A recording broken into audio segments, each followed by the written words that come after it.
Look guys, let's face it. Not everybody wants to spend $600 on a phone. I sure don't. Especially when there's options out there for phones that are less than half the price. Two phones that came out this year are really, really good. And then when you include the price, they become excellent phones. Today I'm talking about the Idol 3 and also the ZenFone 2.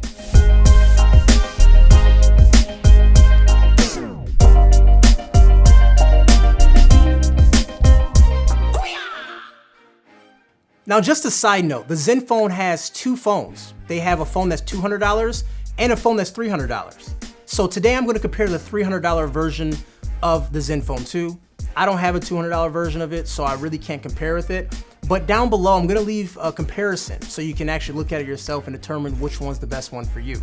When it comes to design, there are several things that are different. Firstly, the ZenFone 3 comes in several different colors, and the Idol 3 comes in just one color with a metallic design. The ZenFone is also made out of metal, and the Idol is plastic. But what is similar is that the ZenFone and Idol 3 both share the same screen size at 5.5 inches. The ZenFone is a thicker phone, and it tips to scale at 6 ounces versus 4.96 ounces on the Idol 3. This 1 ounce may not sound like a big deal, but when you get them both in your hands, you can really tell the difference. I think the ZenFone color options, buttons on the back, and that cool spiral effect on the front makes it a very unique looking device. And it also has that removable back cover, which gives you access to SIM card and SD card slot. Although the battery is visible, it's still sealed. The Idol 3 has dual front-facing speakers, and it has the reversible design, which is very unique, and it supports SD cards up to 128 gigabytes as well. As far as design, I have to give the nod to the Alcatel Idol 3, from the front-facing speakers and just how it feels in your hand, because that's how you use your phone, in your hand. The ZenFone is a looker too, don't get me wrong, but it's just a bulky device and it feels awkward holding it at times. During my review, I mentioned the ZenFone has a pretty dim screen, which makes it tough to see outside. A lot of people had an issue stating if auto brightness is on, even when you override it, it's not as bright as it can go.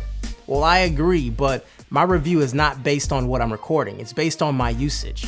But to make you guys happy, I'm going to do a continuous shot right next to the Idol 3 to compare the brightness.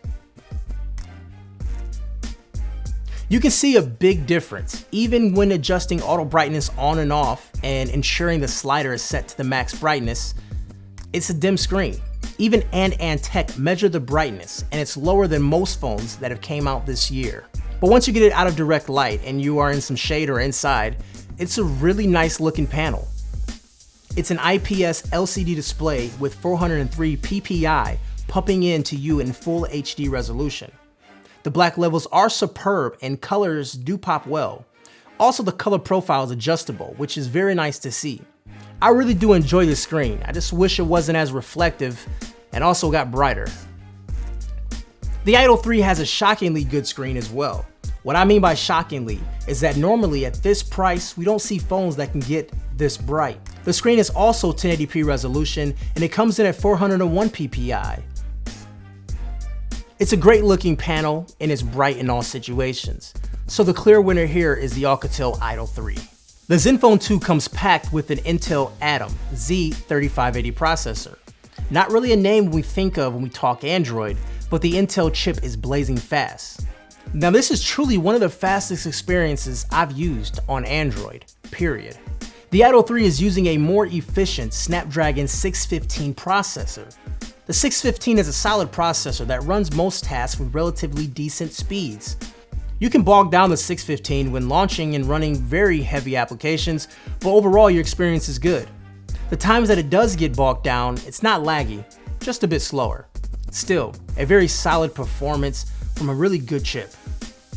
The ZenFone 3 that I'm using for comparison has 4 gigabytes of RAM. And let me tell you, 4 gigabytes of RAM on Android is amazing. I can launch applications I haven't had open for days, and they snap open and resume working as if I was in those applications a few moments ago. It's really that awesome. The Idol 3 is rocking 2 gigabytes of RAM, which I think is good enough to run Android. There's a significant difference when it comes to multitasking on this device than on the ZenFone. The Idol 3 may take a few moments after clicking an application that is no longer in memory to load back up, but it's not slow by any means. It's just not instantaneous as the ZenFone was. The speaker on the Idol 3 competes with the HTC M9 and also the Nexus 6 for the best speakers on Android. The ZenFone speakers are loud, but they are back-facing and also can get very airy at higher volumes. The ZenFone wins the hardware and performance section. Now, if this was the $200 version, we may have a different story. Both devices runs Android 5.0 Lollipop out of the box. The Idol 3 runs a mostly stock version of Android. A few things that are different are like photo animations and a few other UI adjustments. Also, there isn't much bloat on this device. It really feels like a stock Android device. Yes! ZenFone comes with Zen UI, which on the surface isn't a terrible skin. However, it comes loaded with tons of applications on board. I mean, we're talking 3 pages of applications. Some of the applications are pretty cool utilities. Also, one of the utilities that I really like is the screen color adjustment, but also some things that I would never use. Thankfully, ZenFone has the hardware to power through it. But for me, the Idol 3 is a clear winner when it comes to software. Both cameras on board are pretty decent. The ZenFone has tons of shooting modes and does a pretty decent job with photos. The images are pretty detailed at default zoom, but once you zoom in, they lose a lot of detail. The ZenFone has a major issue when it comes to dynamic range as well. You get a lot of washed out images. You can turn on HDR and it helps out a bit. But I'm still not overall impressed with the ZenFone's camera. You know, low light performance is pretty decent with the low light mode that's included. However, you lose a ton of details when you go into that mode. The Idol 3 camera suffers with the same problem with dynamic range, but the HDR mode is much stronger on the Idol. HDR mode does a great job when capturing the dynamic range of these images. Low light is a different story. Not a huge fan of it. And if HDR can't save it, then you pretty much have a bad image. In this example, I really feel like camera is a wash. Both cameras are pretty decent in good lighting, but when it comes to low light or if it comes to HDR mode, both cameras really are not the best. So for this, I call it a tie. Alright guys, so the question is, which phone is the best? And I don't think it's really a simple answer. I mean, for me, the Alcatel Idol 3 is the best phone, but it fits my needs. The Alcatel Idol 3 has better battery life, and I think that's extremely important for me. The ZenFone 2's battery life is comparable to the Galaxy S6. I mean, you can eke by a full day, or if you're a heavy user, you're gonna be charging your phone multiple times throughout the day. The ZenFone 2 does have a quick charge mode, which allows you to charge your battery faster. And also the ZenFone 2 is a more powerful phone overall. So if you're doing a lot of gaming, high intensive applications, then the ZenFone 2 might be a better phone for you.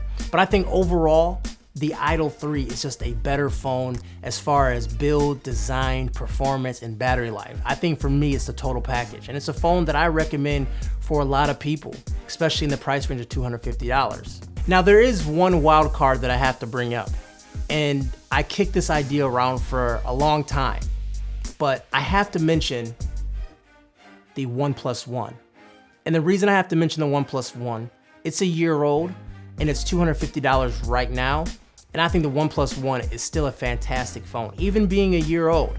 Now, there's a lot of stuff going on with OnePlus One software as far as what software direction they're going or their problems with CyanogenMod.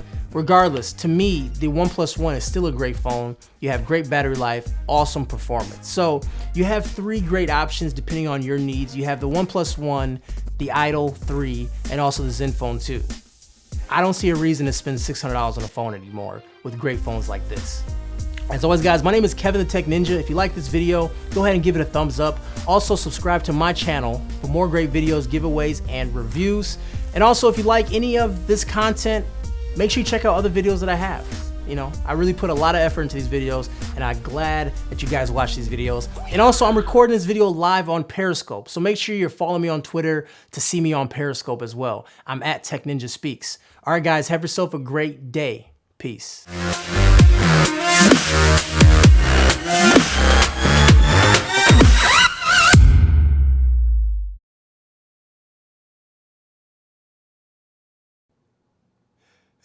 Yeah, I'm gonna start freestyling. Hey, look, I can actually.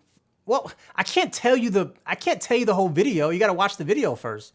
I'm not gonna give it away. Hey, look, okay, hey, James, give me a word to freestyle off, and I'll freestyle right now. Give me, look, feed me a word. I'm gonna freestyle on top of the dome right now, man. Top of the dome. First of all, make sure there's no one 18 or younger in here. Turkey. Yo, hey, yo, you brought up the word turkey. I'm a black man in New York, man. Cops don't hurt me. I come through so quick and so slick.